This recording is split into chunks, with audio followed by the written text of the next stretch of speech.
I wish I could talk to you for another hour, but then I get beat up by comedians and a little dog. So I am going to be your host for the evening. How is that? I'm going to be your MC. We're going to have some fun tonight. We have a lot of, yes, I'm pretty awesome. Our first comedian of the evening, I have had the pleasure of working with her a couple of times in Winnipeg at the Comedy Festival. I wish she lived closer so we could work more. She has been, she was called the Southern California's funniest comedian. Please put your hands together for somebody I simply adore, CARLA COLLINS, ladies and gentlemen.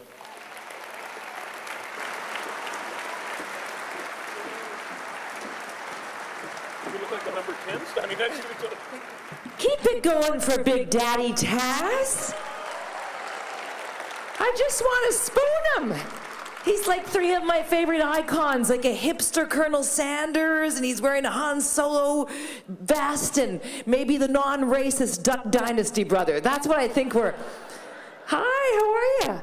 Look at this beautiful couple. You're a handsome bastard, and I like that. I gotta rethink this dress. I haven't worn it in a while. And I think it should, I mean, it sort of looks like I rolled José Chouinard for her skating outfit. So I just want to apologize. I am literally shaking like a chihuahua on meth after a couple of 5-hour energy drinks. It is cold. And I'm from Sault Ste. Marie. I'm from the Sioux represent. Yeah. You think these aren't my original teeth. But I think I lost a nipple on the way over here to the show. I've just got a little eye patch on it's a little pirate titty. I'm gonna make it into a theme. It's fine. It's fine. We're great. It's so great to see you tonight. And you have long supermodel shampoo hair, and I always admire that because I don't. Do you have that commercial? Are they playing that again in Canada where they brought the herbal essence back? Right, and it's a woman, she gets on a plane, she goes into the bathroom of the plane, she starts to wash her hair for some reason, and she's just, oh, yes, oh, yeah, and then hits the intercom, that is in bathrooms on the washroom on a plane, which I didn't know, kind of creepy, and you just hear the whole plane hears her going, yes, oh, yes, I gotta call BS on this, right? Come on, that will never happen. You can't bring liquids on planes.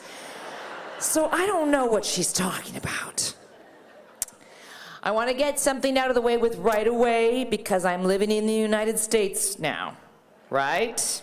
I know. I mean, I always say I'm really happy to be here, but I'm really happy to be here. Oh my gosh, our Prime Minister, I don't even know what his politics are, but he's really hot. I've seen him shirtless, way better than Putin. That's all I care about. I mean, as you know, right now in the United States, there's an egomaniac running around with his hot foreign model wife. He cheated. He wasn't supposed to win, but I can't help myself. I just love Tom Brady. Go Patriots. He's like a hotter Chris Pratt. I'm trying to find the, I mean, honest to God, are you as confused? You must be watching this like it's a bad movie. I mean, Donald Trump is orange and puffy and loud and gauche. He's like the human equivalent of a bridesmaid dress. I didn't think anybody liked those. How did that happen? How about R. Kellyanne Conway? You like that lady? She seems like fun.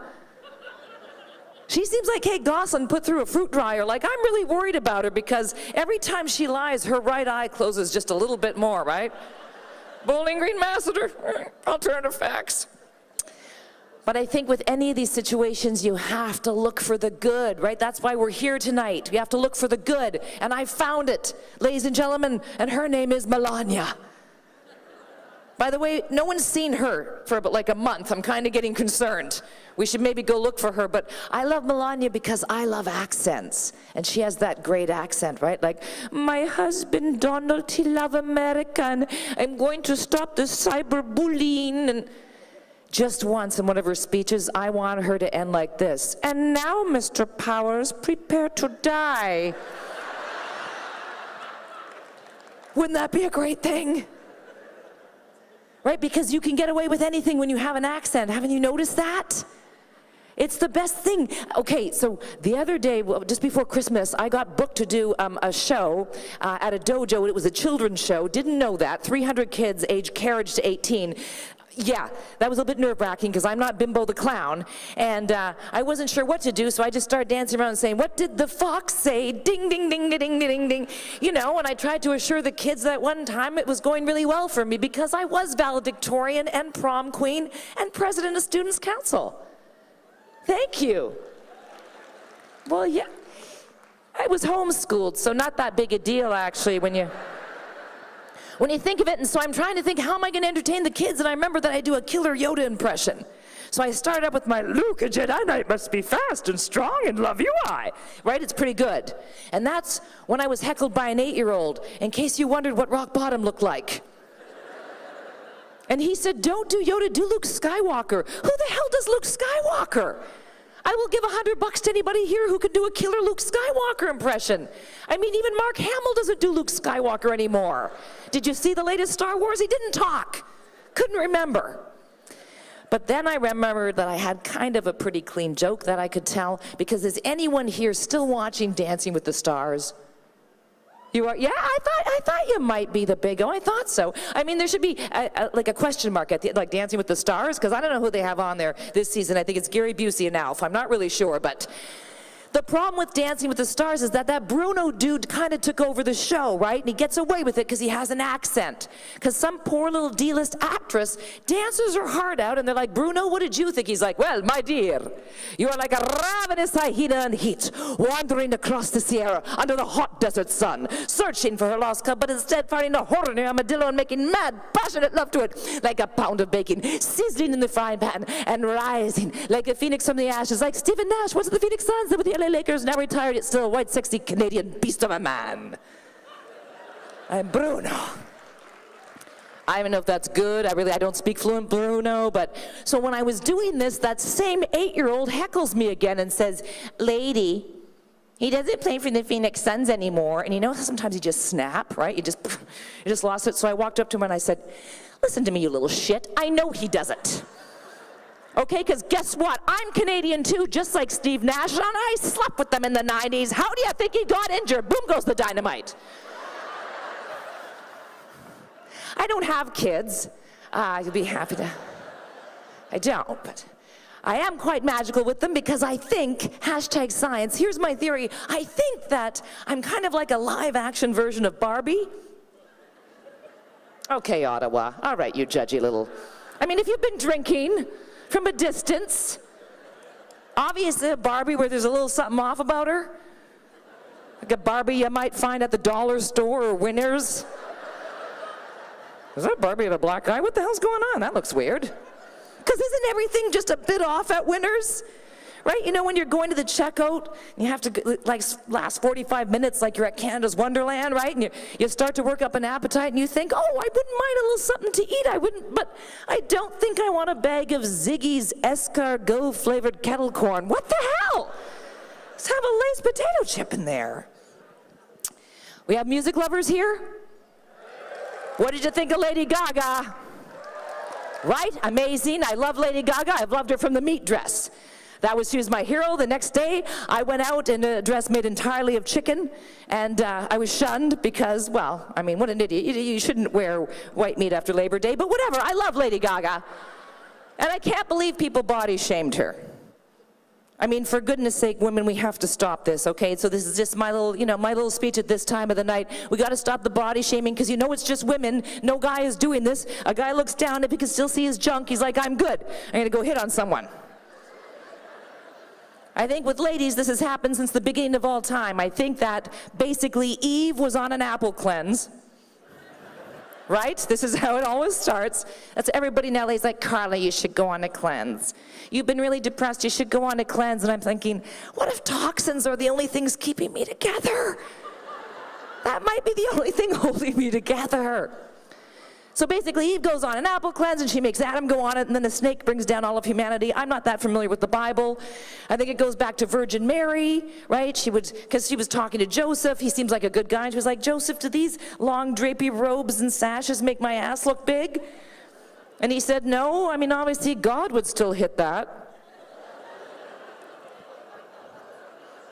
High five, Mary, because that was a good excuse.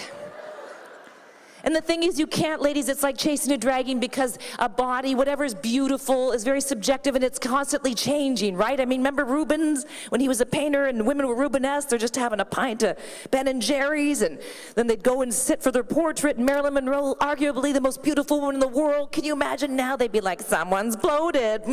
Donald Trump could be saying, no, you're like maybe a 4 or 5. You got to lose some weight. And everybody wanted to be Marilyn. And then Twiggy came along. You're like, oh my God, I've got to look like a 14-year-old boy. Stat.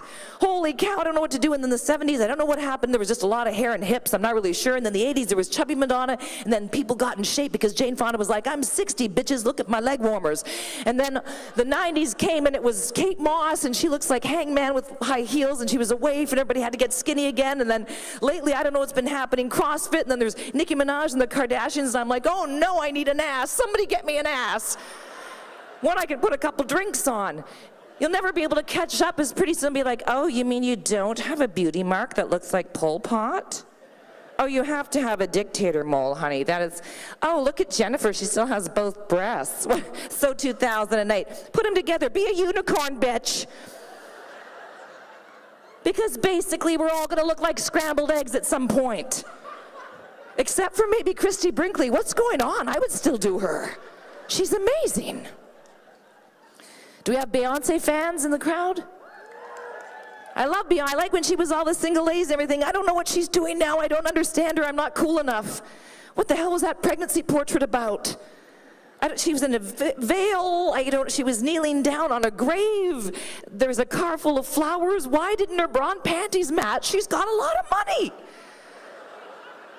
Go to Victoria's Secret. What about Rihanna? Rihanna friends?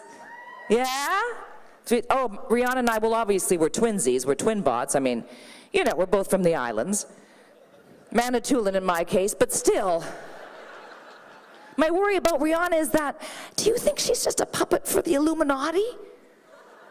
Because all of her songs sound like chants. They maybe have 4 or 5 words in the lyrics, right? Umbrella, Ella, Ella, eh, eh. Oh, that's just a word and a half when you think about it. That's all that is. Shine bright like a diamond, shine bright like a diamond, shine bright like... She's clearly sending messages to the lizard people. Oh, Nana, what's my name? Oh, Nana, what's my name? Where you could just snap and kill someone in 3 provinces and get away with it with the Onana defense. I'm sorry, Your Honor, Onana came on again. I had to cut a bitch. Great, just community service, thank you. Bitch better have my money.